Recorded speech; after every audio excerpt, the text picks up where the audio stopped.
São João da Cruz, com base nas Sagradas Escrituras, nos ensina que existem os três grandes inimigos da alma, sendo um deles o mundo. E é exatamente sobre ele que nós iremos falar nesse vídeo. Mas antes de nos desenvolvermos no assunto, é preciso entendermos em que aspecto o mundo se torna o nosso inimigo. Na Bíblia Sagrada nós encontramos inúmeras vezes a palavra mundo, mas dependendo do contexto, mundo ali estará significando o mundo físico, o planeta Terra e até mesmo o universo, ou seja, a criação de Deus, estará significando a humanidade, os seres humanos, como em João 3,16, estará significando também o mundo como eras, épocas, etapa de tempo, como Paulo fala em 2 Coríntios 4,4, o Deus desse século, deste mundo em outras traduções, e também na Sagrada Escritura, mundo significa o sistema pecaminoso contrário a Deus. E nesse vídeo eu quero que fique claro para mim e para você que não é o mundo criação de Deus que é o nosso inimigo, que não é o mundo humanidade que é o nosso inimigo, e sim o mundo passageiro, vaidoso e fugaz, e sim o mundo com seus valores contrários aos valores de Deus. E todo aquele que está em Deus não vive mais para o mundo. A palavra de Deus diz no Evangelho de São João, no capítulo 18, no verso 36, que Jesus respondeu a Pilatos assim: "O meu reino não é deste mundo." E se nós seguimos esse rei que não tem um reino neste mundo, nós precisamos entender que também nós não somos deste mundo. Porque o mesmo Cristo falou em João capítulo 17, versículo 14, assim: "Mas o mundo os odeia, porque eles não são do mundo, como também eu não sou do mundo."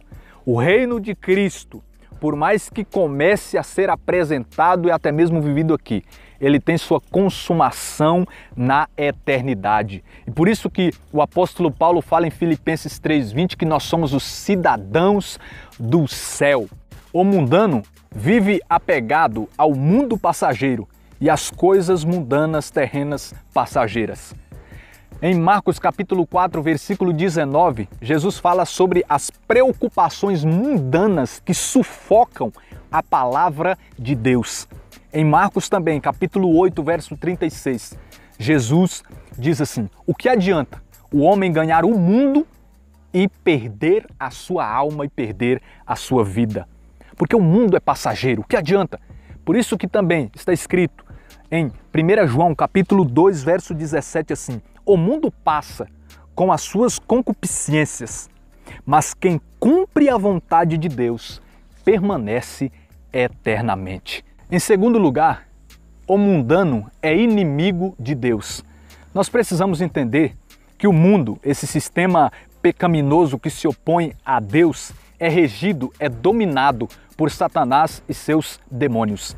Em Jó capítulo 1, verso 7, quando Deus pergunta a Satanás: "De onde vens?", ele diz assim: "Eu venho de dar uma volta pelo mundo."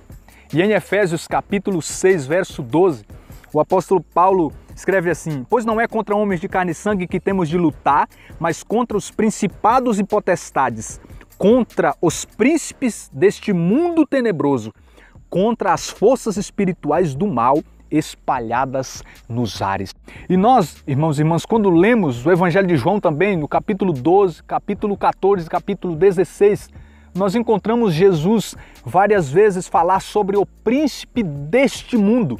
E em 2 Coríntios 4,4, o apóstolo Paulo também fala sobre o Deus deste século. Em outras traduções também, o Deus deste mundo. E em 1 João capítulo 5, verso 19, a palavra diz que o mundo inteiro está sob o poder do maligno. E quando nós nos tornamos amigos do mundo, nos tornamos automaticamente amigos de Satanás e nos constituímos assim inimigos de Deus. Tiago capítulo 4, verso 4 diz assim: "Aquele que se constitui amigo do mundo se constitui automaticamente inimigo de Deus." Por isso que o apóstolo João, no capítulo 2, verso 15, diz assim: "Não ameis o mundo, nem as coisas do mundo. Se alguém ama o mundo, não está nele o amor do Pai.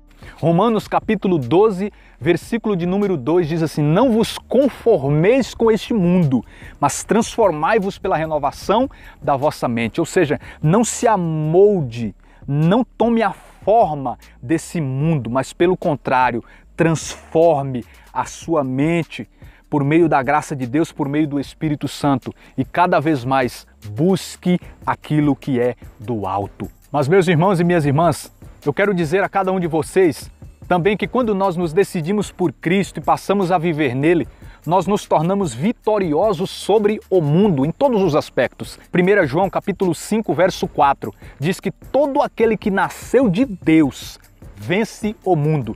E ainda diz que a fé vence o mundo.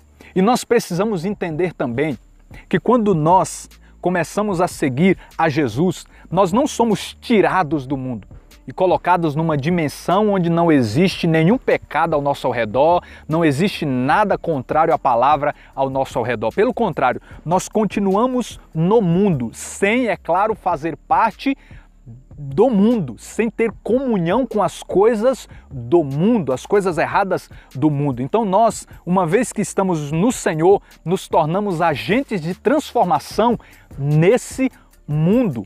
Porque nós precisamos entender, João capítulo 17, versículo 15, o Senhor Jesus diz assim: Pai, eu não peço que os tire do mundo, mas que os preserve do mal. E estando nós nesse mundo em trevas, nesse mundo pecaminoso, não podemos deixar que ele nos influencie, mas pelo contrário, que nós influenciemos o mundo com a nossa luz, com a verdade de Cristo que existe em nós. Por isso que o Senhor Jesus diz em Mateus capítulo 5, versículos 13 e 14, vós sois o sal da terra e a luz do mundo. O apóstolo Paulo escreve aos Filipenses e diz no capítulo 2, verso 15 assim: filhos de Deus íntegros no meio de uma sociedade depravada e maliciosa, onde brilhais como luzeiros no mundo. Nós passamos a ser esses que no mundo são verdadeiros instrumentos de transformação para que outros também possam vir para a luz de Cristo, vir para o Senhor Jesus. Então, que nós possamos nos decidir por viver no Senhor e assim possamos entender que podemos até estar vivendo no mundo, mas nós não somos do mundo. Que Deus abençoe sua vida e até o próximo episódio dessa série, em nome de Jesus.